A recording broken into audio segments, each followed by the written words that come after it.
Welcome everyone, Costin here on Serious Gaming with a look at the Mosnter Deck cards and the overall strategy that people are probably going to use while playing the Mosnter Deck.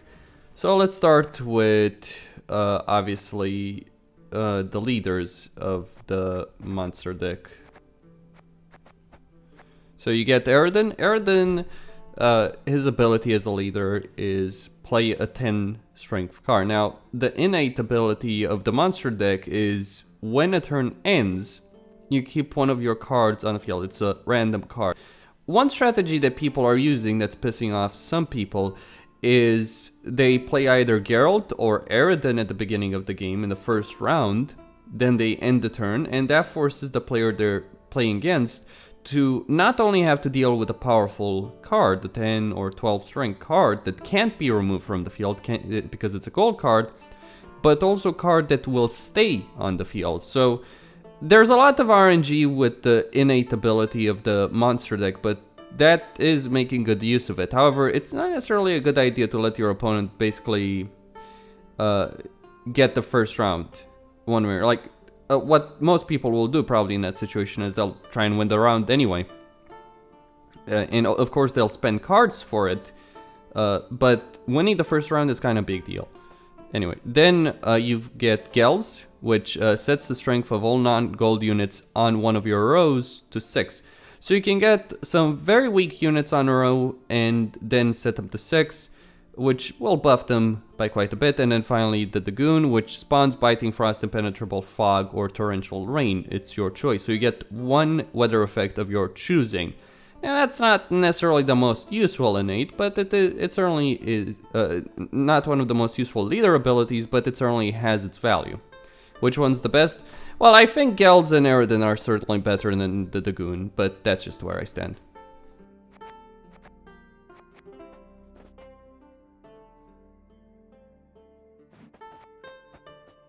Alright, moving on to the bronze cards. You get the Monster Nest, which creates and plays a copy of all breedable units on your side of the battlefield. So it copies them and then plays them. Then you get Foglet. Whenever a fog effect appears on the battlefield, play this unit from your deck or graveyard and add 1 strength to it. So it becomes a 2 strength card, and I already have 2 of them. If the fog effect is removed, destroy this unit. Fog effects do not reduce this unit's strength. That's useful. Of course, it's weak against removing fog, clear weather. So you might want to use it towards the end of a round once the player has exhausted a lot of their moves. Erica's play all copies of this unit from your deck. Now this is a breedable card, but also has that ability. Now that's basically one of the mainstays of the Mosnter Deck, is that they can call in multiple cards of the same type from their deck on the field. That makes them strong, so you get the Ericus's in this case. Then Wyvern. Choose a non-gold unit on your opponent's side of the battlefield and remove 4 strength from it. So it is a free strength card, but it removes 4 strength from the enemy, so that's good. And it can be whatever unit you choose. Then you get a bunch of Neckers, which are breedable and have I guess it was called Rally in Witcher 3, though it's not mentioned here. So basically you get to have these free Neckers, just like in The Witcher 3. So that's good. Then you have the Wild Hunt Riders, free Wild Hunt Riders, which also have that same ability, but here's the thing, they're free strength, but they're also immune to frost effects. So one of the main weakness of the Mosnter Deck in The Witcher 3, the main way, like they could get a lot of strength that made them a real bitch to fight, but you could use frost effects because they're melee focused, or they were melee focused in The Witcher 3. You could use frost effects, Biting Frost, to basically severely weaken their melee. And if there were enough cards in play, you could then use a Scorch right after that and just eliminate them. Anyway, so you get these free Wild Hunt Riders. Okay. And I got 2 of these guys, and obviously more of all of that. Okay. For a 4 strength Necker warrior. Now, what's useful about this card is that it chooses a bronze unit. You can choose a bronze unit on your side of the battlefield, create 2 copies of that unit, and add them to your deck. So what you can do if you have, say, a decoy, a neutral decoy card, you can take that. You can use this card, create the 2 copies, then use the decoy to pull back, say, an Ericus. So you use this card, create a copy of an Ericus, pull back an Ericus, and then play that again. Voila, more strength to your units. That's useful. It works obviously well with the rally effect, a rally type effect, where you get all the units from either your hand or your deck being played. Ghoul, remove a random unit in either graveyard from the game and add its strength to this unit. So you can get a lot of strength to this, or you can get very little, depends on the strength. It depends on the RNG. You can be lucky or you can be unlucky. Then this is where it gets interesting. So, Wild Hunt Warrior, choose a non-gold unit on your opponent's side of the battlefield and remove 1 strength from them. If this unit is destroyed, add 2. If the unit was destroyed, add 2 strength to this unit, immune to frost effects, just like the Wild Hunt Riders.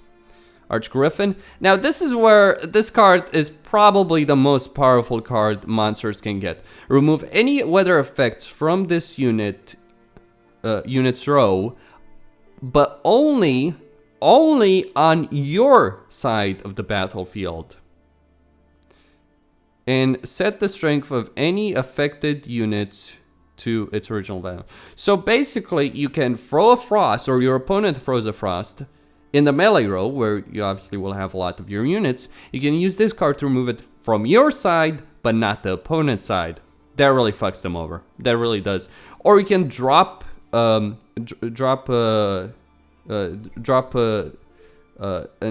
storm that, you know, that there is that legendary neutral card that basically throws a weather effect on all rows. You drop that, then you drop Archgriffin on your side, remove the frost effect on your side, and voila, you win the round.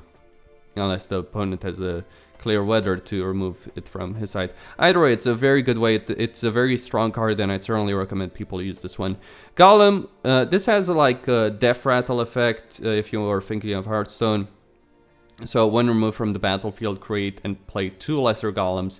They're strength 1, strength 5. It's not really a powerful card, but that does have its uses. Ericus Behemoth. Spawn 1 Ericus unit whenever a friendly unit absorbs another unit's strength. I'm not sure exactly how this works. So I imagine maybe with the Wild Hunt Warrior who gains strength, maybe with the Ghoul. I'm not entirely certain. I'm still trying to figure this one out. It's certainly decent enough at 6 strength, and it can create more Ericus, though I'm still trying to figure out how it works. Ancient Foglet, right? Fog effects do not harm this unit, but instead add 1 to its strength at the start of your turn while present. So if you get the fog effect, you can throw this Ancient Foglet, and it won't lose strength, it will gain 1 strength. Then you have the Griffin. Choose a non-gold unit from your opponent's graveyard and move it to yours. That can be useful, I imagine, to prevent the enemy resurrecting and maybe you being able to resurrect that unit. Though it is random, so... or, no, you choose. You get to choose. Ekimara. Choose a non-gold unit on your side of battlefield, destroy it, and add that strength to this unit. Reasonable enough. So you can get a certainly very powerful card with this. You can use it on silver, you can use it on bronze. Vran Warrior, no ability, so nothing special. Drowner, 7 strength, no ability. Fiend, 8 strength, so reasonable enough. It seems that the main strength of monsters has remained in the melee, but these are just, you know, the bronze cards. Okay. Looking at the silver cards, this is interesting. Grave Hag, strength 1. Ranged, remove all non-gold units in your graveyard from the game and add 1 strength to this unit for each. Ow! Now that's powerful. Certainly a powerful effect. Though I'm not sure if it's... like, this is probably like a very late game card, so you can use it and basically get a 10 strength card or something like that, right? A Frightener. Ooh, who doesn't like the glorious Frightener? Showed up in the intro of the Witcher 1. Remove all non-gold special cards in your graveyard from the game and add 3 strength to this unit for each. Again, kind of like, you know, the Grave Hag certainly. I think the Grave Hag is more useful because you probably won't have that many gold cards. Like, you have 6 gold cards, you obviously have neutral cards and all that, so still, it's kind of useful. Water Hag, create rain, immune to rain. Okay, reasonable enough. Fire Elemental, at the start of your turn, create and play a lesser Fire Elemental unit. So I guess that's just a 1 strength unit. Gonfer Odim. Create and play 3 shadow units. I'm not sure how strong those are, but I imagine they are reasonable enough. Giant Toad, choose a non-gold unit in your hand, discard it in your graveyard, and add its strength to this unit. Then draw a card from your deck. Wow, now that is good. That immediately is very good because you can discard a card, get the strength to this unit. Obviously, it makes this unit vulnerable, but then you also draw a card while doing so. Now that is incredibly powerful. Certainly a card worth getting. It does cost 200 scraps to get. Earth Elemental, when removed from the battlefield, create and play 2 lesser Earth Elemental units. Okay, fair enough. Death Rattle, as usual. Crones, obviously. So 7/7/7. Yeah, as you'd expect them from The Witcher 3. Ice Giant, frost effects do not harm this unit, but instead add 7 to its strength. Okay, Nifral, whenever a Wild Hunt unit appears on your side of the battlefield, remove 1 strength from a random unit on your opponent's side of the battlefield immune to frost effects. So you can use this guy in combination with Wild Hunt units. Like, there's just so many combinations compared, obviously, to the vanilla game, you know, that they've had. And there's more cards, there's more options and all that. It's not just... You have more ways of doing things as monsters than just with melee, but they also buff the melee by quite a bit by giving you cards that are immune to frost effects, or that Archgriffin, which removes frost effect on your side of the battlefield but not on the enemy side of the battlefield, so that's incredibly useful. Okay, Manticore, no ability, just a 10 strength card. And finally, the gold cards. Avalach, draw 2 cards, your opponent draws 1 card. So he remains a spy. Okay, fair enough. Caretaker, resurrect a non-gold unit from your opponent's graveyard. 6 strength, okay. Fair enough. That can be useful. Woodland Spirit, spawn Fog and spawn 3 Rabid Wolf units. So I imagine they're going to be quite weak, but still quite useful. You get a lot of units. Monsters obviously about the swarming your enemy with units, so that works. Drog, destroy all units with 3 strength or lower. That can be useful in actually monster mirror matches. It can be useful. Imlerith, removes 3 strength from any opposing unit and 1 strength from all other units on its row. So you can choose to remove 3 strength and 1 strength. Okay, that's certainly. And Karen Fear, spawn Frost and spawn 2 Wild Hound units. Now it would be nice to be able to see those units. You can't actually see like the summoned units. It would be nice to actually see them. So you know, you can see them here. So Wild Hunt units are like that. All right. Imlerith, Drog, Woodland Spirit. The wolves are level 1. I imagine they're level 1 for the others. So that's the monster faction. Perspective. Okay, that was a bad idea actually. My perspective is okay.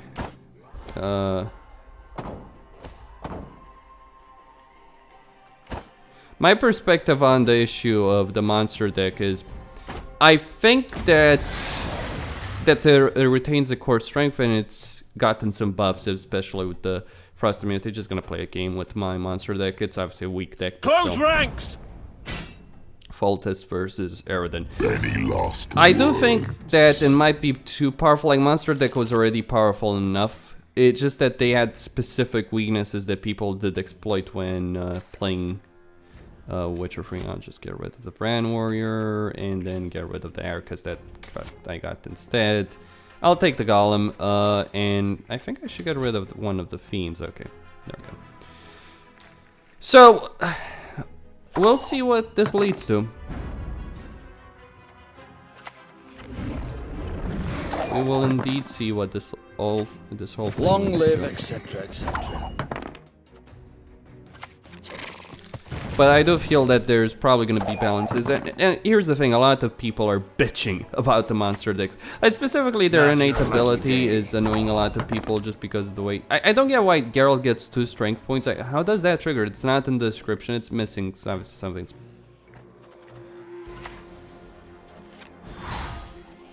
So, okay, you get 6 strength, pretty much. He can't kill it, by the way. He might put a fog, drop a fog on that. I will, however, kill his precious cow.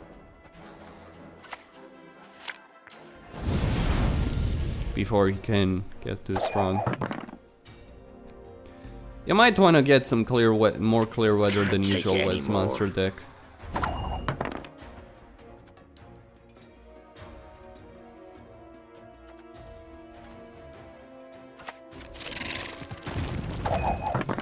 Since obviously that's one way to counter it.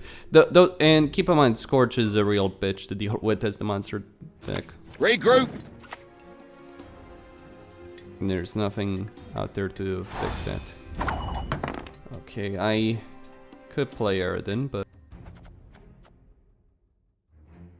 I'm a bit worried about playing another 6 strength. So instead I'll go with the Golem. There we go. Bloody non-humans. Fair enough, mate. Well, I'm safe. Let's use the adrenaline rush.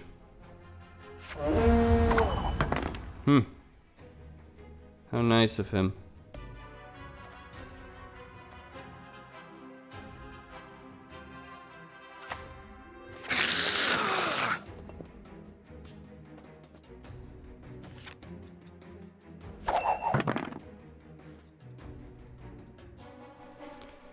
I can still beat him. I'll just play the Fiend if he skips the turn. Stupid.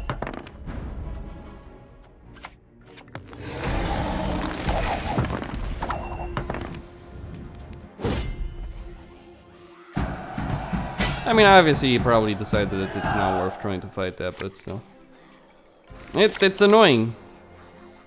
Ooh, it's short. And Johnny.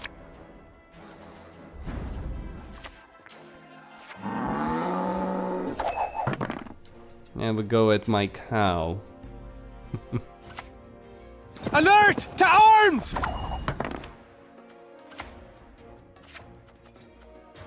I could replace the Ancient Foglet, I'm not gonna do so though.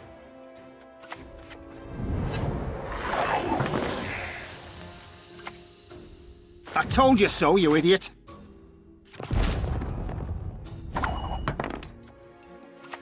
Peter Piper picked Prince Proximo a peck of pickled peppers by the pontar. I'll play Aradin if it's necessary. And with the short and whatever card survives, I'll win easily.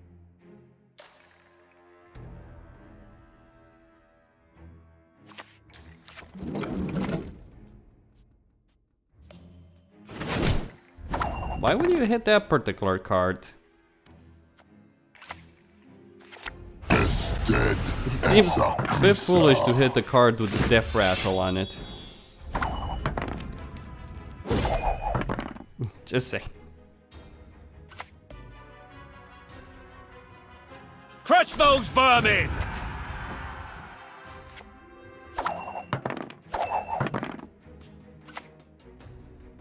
What do you want?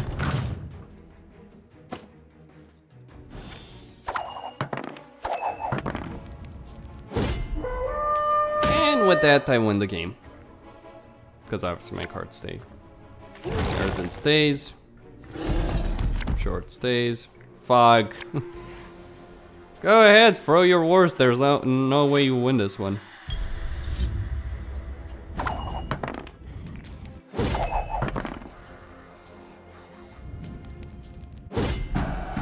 And there we go.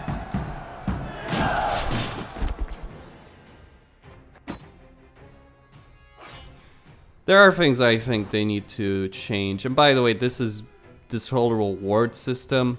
Like, you're supposed to get at the various question marks, you're supposed to get rewards, and that's bugged.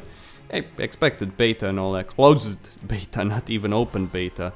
I probably got it because people at CD Projekt probably know what I do, than my playthroughs, I cover Witcher games. They might hate me for my stance on The Witcher 3 and my stance on the downgrade situation, but hey, they know I covered their games. Anyway, stay tuned for more, because there's obviously 3 more decks. I'll do an Nilfgaard once they do get Nilfgaard. I do feel that the Monster Deck has probably a bit too much power. It's not necessarily the innate, it's just the fact that they were already powerful enough in Witcher 3. It's just that they were vulnerable to scorches and weather effects, and they just basically made them be capable of handling that. I don't think that's necessarily a good idea. The Wild Hunt Warriors. Obviously, you don't want to get too many cards. You want to stay close to 25, as close to 25 as possible. 26, 27 maybe, that could work, but you don't want to stack your deck with too many cards. That could be a problem. Anyway, Costin signing out. Don't forget to subscribe and like the video. And remember, this is a beta.